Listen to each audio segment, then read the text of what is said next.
Yeah, just first day back, did y'all have to knock some rust off? How did things look?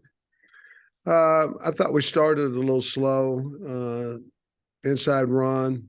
I didn't get over to 2-on-2 slot drill. I was there but I thought that was a little. I didn't feel like we was banging quite like we needed to there, but it picked up. We ended up having a light scrimmage at the end of practice on get the ball back 2 minute, and that was probably about 8 plays, and then had short yardage, third down, which we obviously need. That was a big point of emphasis from last year, and 3rd and 1, 3rd and 2, and had a lot of situations today, and I think certainly showed that we'd been gone for 12 days since the last practice we had. But at the same time, I thought the kids pushed through it really well, and I thought we got better as the day went on.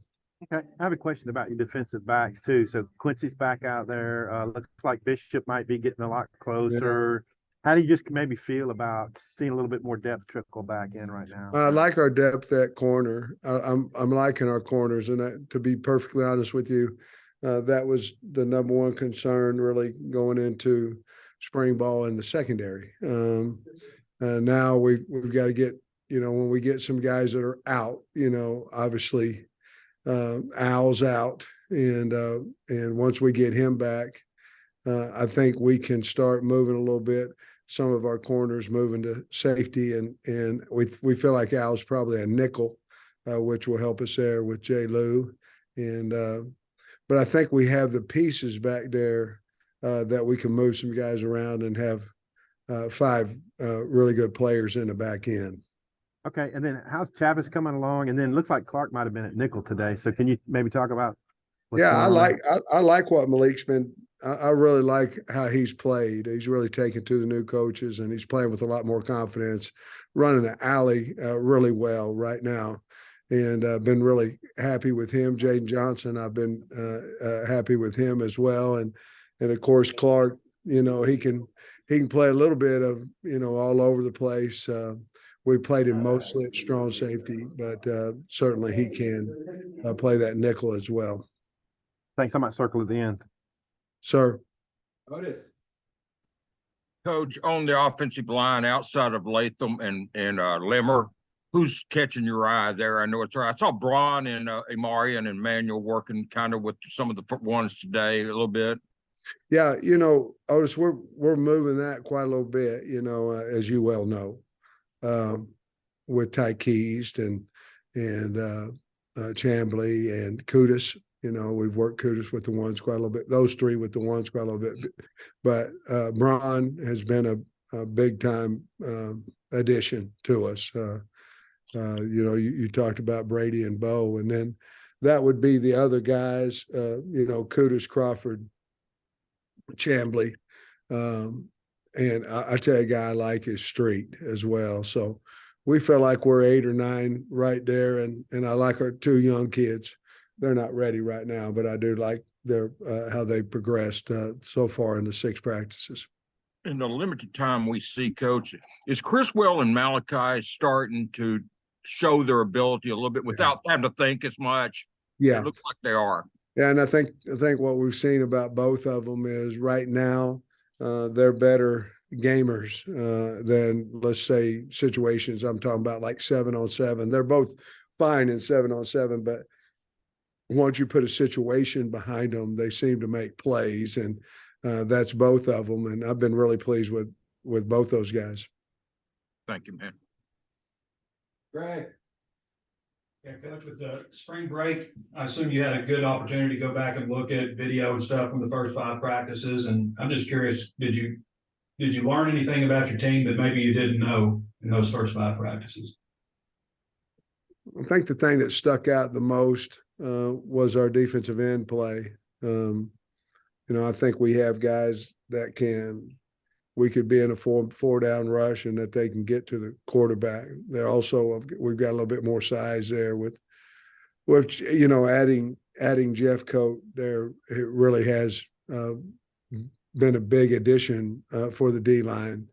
And certainly John Morgan is a pass rushing guy that that has made a lot of plays. I think that would be the number one thing. I think the rise of Carson Dean would be something else that stood out on as I reviewed the first five. Carson Dean, I think, will be able to play for us this year. Antonio Greer is going to be a good linebacker for us. These are just new guys that kind of stood out to me. We've talked about the secondary. We've talked about Braun, who certainly has picked up the offense and looked really well. Devin Manuel is a guy that, I think he had a good first five practices. I haven't seen, obviously, today's. And Tykees Crawford's a guy that can play either position for us. We're certainly trying to give him an opportunity to start for us, which he's doing a good job.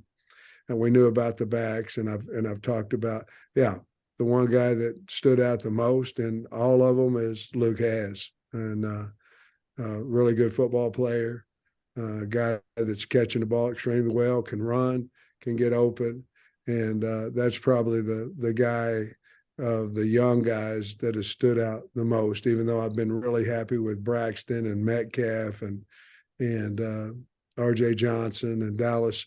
I mean, I've been happy with those guys, the young guys in the secondary, but I think Luke Hasz is the guy that's probably stood out the most in the freshman class. Circling back to another freshman you mentioned with Carson Dean, his size is obvious, but what is it about him that makes you think at this point that he could possibly help you guys next year? He's smart and he can run.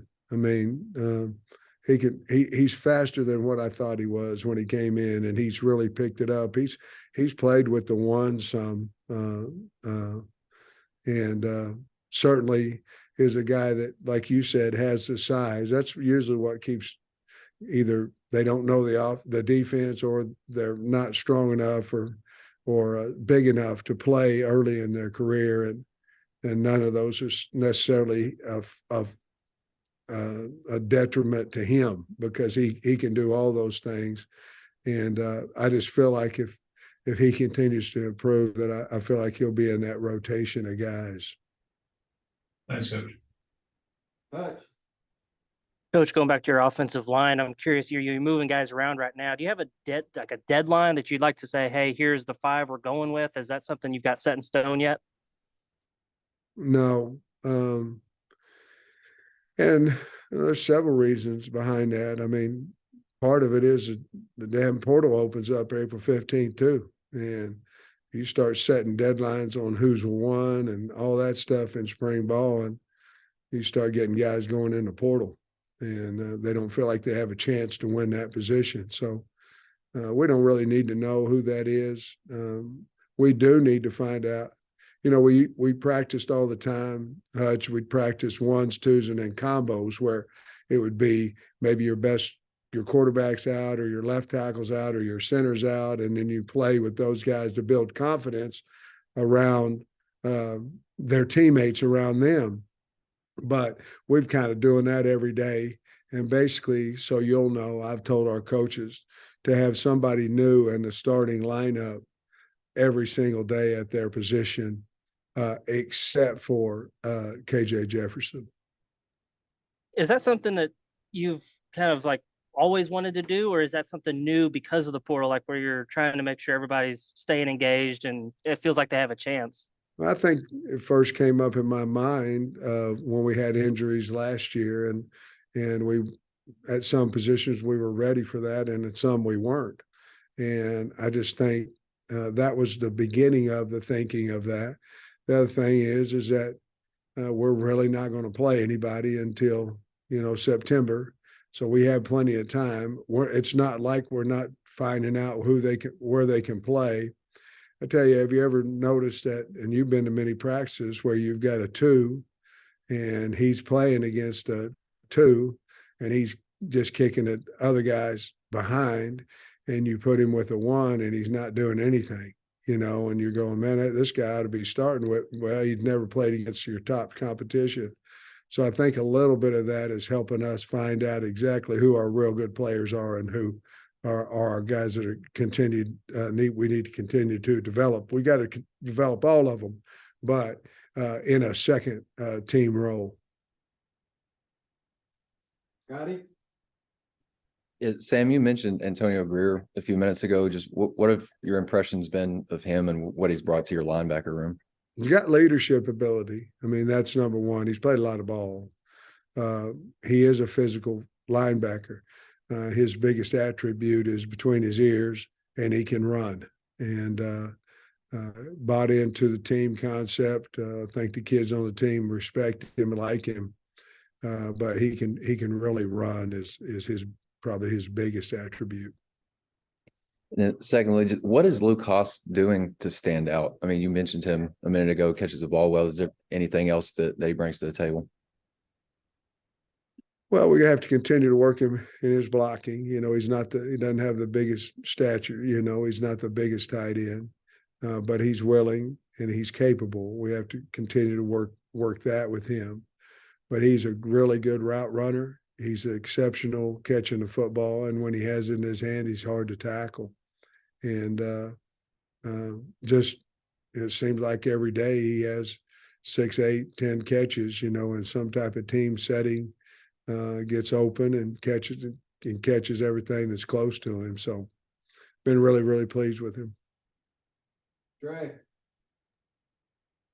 Coach, at his size, he's a little bit lighter than the other tight ends. Do you think he could like be an inline tight end, or what kind of role do you see for him? Like splitting out and H-back, or what? Well, I think the only way he's ever going to become on the line tight end is he got to practice it, but he also has to gain some weight, you know, and I think that is we talked to him about it as well. We don't necessarily want to bring him off the field because he can't block in line. He's willing. He's very, very strong, comes from a great high school program of lifting. We just got to get a little bit of weight on him, and we'll continue to work him technique-wise. But if we were playing today, Trey, that would he'd be off the ball, kind of that type of tight end. But we're hoping that he can develop over the summer and become that every down tight end. I assume you're going to scrimmage on Saturday. That's all closed. What kind of format you planning for that, and what are you looking to get out of it? We're going to play the ones versus twos to start, twos versus ones, threes, 12 to 15 plays. There'll be punts involved in that if we score. On offense, there'll be field goals and involved in that as well. When we get through with that, we'll come back and go ones and ones, twos, threes. When we get done with that, we'll go into situations, which would be third down. Well, there'll be a situation of third down. There'll be a situation of red area. You know, I'm going to practice this year, Trey, for the first time. I'm going to practice third down, play fourth. I think I've become a guy that's afraid or not afraid or concerned about going for it on fourth down. And the only way I'm going to find out whether I'm willing to do that is play third down and go for it on fourth.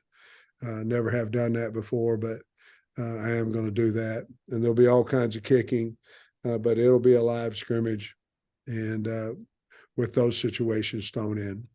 How many plays are you thinking? Usually it's about 50 plays per ones, twos, and threes. So it's about 150 plays. Thanks, Coach. Wrap us up, Tom. Yeah. Hey, Sam, following up on what you were just saying about the fourth down, I thought that was interesting. How does that kind of mesh with Dan Enos's thoughts? You know, has he been more aggressive in the recent years on that? Well, we've talked about it. Obviously, I haven't ever met an offensive coordinator that doesn't want to go for it on fourth down. And, you know, I there's no doubt that I'm very conservative on that, and I have been. The only way I can loosen that up, and obviously we have analytics, and we paid a lot of money to have a guy stand on the sideline and tell me it says to go for it and all this kind of stuff. But I just feel like it's just like 2 minutes. You can't really get confident in how you handle your 2 minutes, timeouts and things unless you practice it. Well, we practice it all the time. I'm looking to see I'm really looking to see if the offense will give me enough confidence to I'm not going to be Lane ever, at Ole Miss, and it's worked out well for him. Or the late Mike Leach, which, obviously he was willing to do that. I don't think I'll ever get to that point, but I want to get to a point to where if I feel like it's the right time and things of that nature, and I'm very confident in what we're running, I want to get to the point where I can go for it on fourth down more. And the only way I know how to do it is have that type of situation. You mentioned the energy to start with. Did it pick up during the scrimmaging part of It it? did. Yeah, it did. What do you think of that?